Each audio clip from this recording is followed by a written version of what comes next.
Hi guys, welcome to ஆல்பாதி.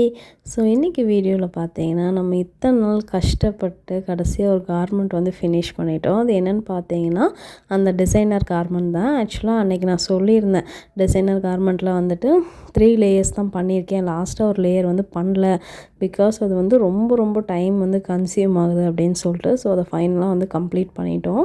ஆக்சுவலாக என்ன ஆச்சுன்னு பார்த்தீங்கன்னா கிளாஸில் எல்லோரும் வந்துட்டு 360 மேக்ஸி தான் சூஸ் பண்ணியிருந்தாங்க. அதாவது இதுக்கே டிசைனர் கார்மெண்ட்டுக்கே வந்துட்டு டபுள் லேயர் 360 சூஸ் பண்ணியிருந்தாங்க. நான் மட்டும் வந்துட்டு ரஃபிள்டு கவுன் எடுத்திருந்தேன். ஸோ ரஃபிள் கவுன் அப்படின்னாலே இந்த ரஃபிள் வைக்கிறதுக்கு ரொம்ப டைம் ஆகும். ஸோ இதில் வந்து ஃப்ரண்ட்டில் 4 லேயர்ஸு, பேக்கில் 4 லேயர்ஸ் வேணும். ஸோ அது வந்து டிசைனர் கார்மெண்ட்டுங்கிறனால, அதுவும் நெட்டில் பண்ணுறதுனால ரொம்ப டைம் ஆகும். ஸோ நான் அதுதான் பண்ணிகிட்டு இருந்தனால எனக்கு வந்து நான் ஒரு வாரம் கிளாஸில் வந்துட்டு அதுக்காக டைம் கொடுத்துருந்தாங்க. ஸோ 1 வீக் கிளாஸில் ஒர்க் பண்ணி முடிச்சிட்டேன். அதாவது 3 லேயர்ஸ் மட்டும் முடிச்சிருந்தேன். பட் 4th லேயர் வந்து நான் முடிக்கல. பிகாஸ் என்ன சொல்கிறது, அது போட்டு பார்த்துட்டு 4th லேயர் தேவைப்பட்டால் பண்ணிக்கலாம்னா, அதுக்கப்புறம் 4th லேயர் தேவை அப்படின்னு சொல்லிட்டு நான் முடிக்கல. ஸோ அதுக்கப்புறம் இப்போ தான் போயிட்டு அதுக்கு மறுபடியும் வந்துட்டு ஒரு 12 மீட்டர் வாங்கிட்டு வந்தேன். அது வச்சும் பத்தலை.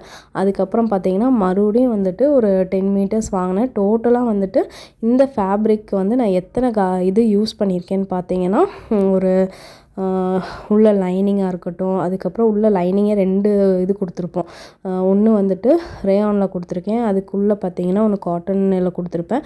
அதுக்கப்புறம் டிட்டாச்சபிள் கேன் வச்சுருக்கேன். இந்த மாதிரி எல்லா ஹெவி ஒர்க் பண்ணியிருக்கேன் எல்லாத்துக்குமே. ஸோ டோட்டலாக வந்து இந்த கார்மெண்ட் ஃபினிஷ் பண்ணுறதுக்கு பார்த்தீங்கன்னா 58 மீட்டர் ஆச்சு.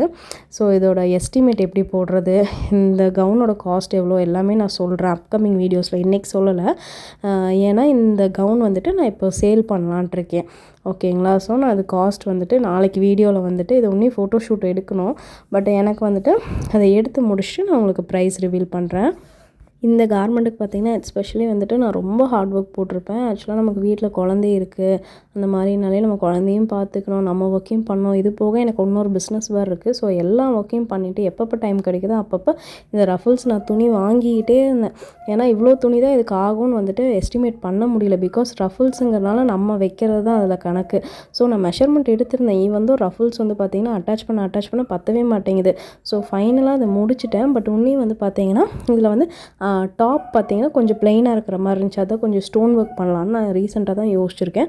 அது மட்டும் பெண்டிங் இருக்குது. மித்தபடி பார்த்திங்கன்னா கேன் அட்டாச் பண்ணாமல் அந்த லுக்கே நல்லா புஃப்னு செம்மையாக வந்திருக்கு. உன்னை கேன் அட்டாச் பண்ணி நான் அந்த ஃபைனல் லுக்கு, அதோட எஸ்டிமேட்டு, எவ்வளோக்கு நான் சேல் பண்ணலான்ட்டு இருக்கேன் எல்லாமே சொல்லுங்கள். இந்த கவுன் எப்படி இருக்குதுன்னு சொல்லுங்கள் கண்டிப்பாக. தேங்க்யூ ஃபார் வாட்சிங் த வீடியோ.